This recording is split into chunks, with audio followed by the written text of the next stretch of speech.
Europe اور امریکہ پچھلے کئی برس سے ایک ہی خطرے سے خبردار کر رہے تھے، اور اس خطرے کا نام تھا ایرانین سلیپر سیلز۔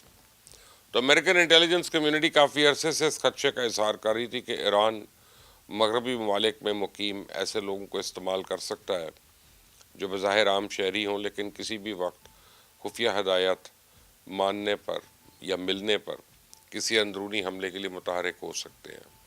لیکن اب ویسٹرن میڈیا اور سرکاری ادارے صرف خدشے کی بات نہیں کر رہے، بلکہ اس خوف کو باقاعدہ ایک نام دے رہے ہیں، وہ ہے fox trot network. Sweden کا ایک ایسا خطرناک جرائم پیشہ نیٹ ورک، اس کا تعلق ابھی منشیات سے، قتل سے، گینگ وار سے تھا، لیکن اب الزام یہ کہ یہی گروہ ایران کے لیے یورپ میں خفیہ کارروائیاں کر رہا ہے۔ یورپین اداروں کا یہ دعویٰ اگر درست ہے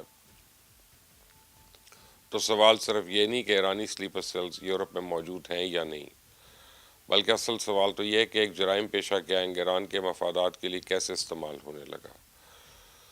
تو اس گینگ کا سربراہ راؤ مجید ایران کیسے پہنچا، اور ایرانی ریاست سے اس کے روابط کب قائم ہوئے، اور کیا مغربی حکومتوں نے واقعی ایک ایرانین خفیہ نیٹ ورک کا سراغ لگا لیا، یا پھر ایک جرائم پیشہ گروہ کی کہانی کو ایران کے خلاف جنگی بیانیے میں تبدیل کیا جا رہا ہے۔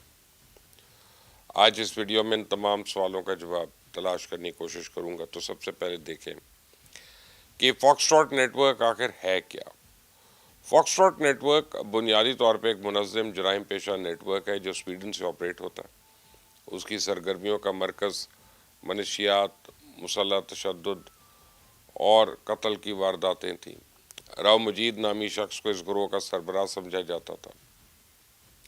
سن 2022 کے بعد فاکس ٹراٹ نیٹ ورک جو ہے تقریباً 35 افراد کے قتل کے ساتھ یورپ میں اسرائیلی اہداف کے خلاف متعدد حملوں اور حملوں کی کوششوں میں ملوث رہا۔ اس گروہ کی 2 کارروائیوں میں دھماکہ خیز مواد اور دستی بم بھی استعمال کیے گئے، اور فاکس ٹراٹ کا سب سے خطرناک پہلو اس کے پرتشدد کارروائیاں نہیں، بلکہ اس کا وہ طریقہ واردات ہے جس کے ذریعے یہ نئے قاتل بھرتی کرتا ہے۔ یہ گروہ وارداتوں کے لیے تجربہ کار مجرموں کو استعمال ہی نہیں کرتا، بلکہ 15 سے 18 سال تک کے کم عمر نوجوانوں کو سوشل میڈیا کے ذریعے تلاش کرتا ہے۔ مطلوبہ آدمی مل جائے تو اسے آن لائن ایڈوانس رقم پیش کی جاتی ہے، ایک ٹاسک سونپا جاتا ہے، معاملہ ڈن ہو جائے تو پھر پورا مشن موبائل فون پر چلایا جاتا ہے۔ کہاں پہنچنا ہے، ہتھیار کہاں سے ملیں گے، ہدف کہاں پہ موجود ہوگا، کس راستے سے فرار ہونا، اور یہ سب پیغامات نقشوں اور ویڈیوز کے ذریعے سمجھایا جاتا ہے، بالکل ایک ویڈیو گیم کی طرح۔ تو فاکس ٹراٹ نیٹ ورک تشدد کو باقاعدہ ایک خدمت کے طور پہ سر انجام دیتا ہے، یعنی تشدد اب ایک سروس بن چکا ہے۔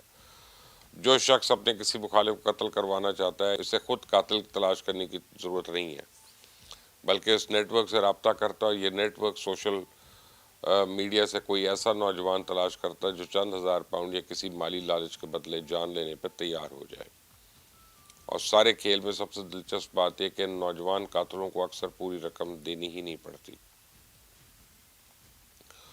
کیونکہ واردات کے فوراً بعد جب وہ گرفتار ہو جاتے ہیں اور جیل میں بند کوئی شخص کسی سے اپنا پیسہ کیسے وصول کر سکتا ہے۔ تو فاکس ٹراٹ کی سرگرمیاں صرف سویڈن تک محدود نہیں ہیں، بلکہ اس کے روابط اسکینڈینیویا کے دوسرے ممالک تک پہنچے۔ پھر برطانیہ میں بھی اس کے آپریشن کا سراغ ملا، اور یورپ کے 11 ممالک نے اس گینگ سے نمٹنے کے لیے باقاعدہ ایک ٹاسک فورس بنا رکھی ہے جو یوروپول کے تحت کام کرتی ہے۔ تو فاکس ٹراٹ نیٹ ورک کے طریقہ واردات کا انکشاف اس وقت ہوا جب برطانیہ میں ناروے کے ایک نوجوان کو قتل کرنے کی سازش رچائی گئی۔ ہوا یوں کہ ناروے سے نیٹ لینڈ نامی ایک نوجوان کو مبینہ طور پہ برطانیہ میں ایک شخص کو قتل کرنے کے لیے بھیجا گیا۔ اسے ایک آن لائن رابطے کے ذریعے کام ملا، پھر دوسرے شخص نے اسے رابطہ کیا، اور جس نے اس کے لیے سفر کا انتظام کیا، اسے ایئرپورٹ تک پہنچایا۔ میسیجنگ ایپ کے ذریعے ساری ہدایات دی گئیں۔ برطانیہ پہنچنے کے بعد اس کو نقشے اور ویڈیوز فراہم کی گئی، اس میں ہتھیاروں اور رقم کے مقام کی نشاندہی کی گئی۔ سب کچھ ایسے چل رہا تھا جیسے کسی ویڈیو گیم کا کوئی مشن ہو، لیکن یہ گیم نہیں، بلکہ حقیقی زندگی میں قتل کی منصوبہ بندی تھی۔ وہ نوجوان ہتھیار لینے کے لیے مقررہ جگہ تک پہنچ گیا، اس نے وہاں سے ہتھیار اور ایڈوانس رقم بھی حاصل کر لی، لیکن اس سے پہلے کہ وہ ہتھیار استعمال کرتا، برطانوی پولیس نے اس کو گرفتار کر لیا۔ اسی مقدمے سے معلوم ہوا کہ فاکس ٹراٹ نیٹ ورک کیسے کام کر رہا ہے۔ تب دنیا کو پتہ چلا کہ یہ لوگ سرحدوں کے پار بیٹھ کر ایسے افراد کو استعمال کر سکتے ہیں جن کا اس نیٹ ورک سے کوئی براہ راست تعلق ہی نہیں ہوتا۔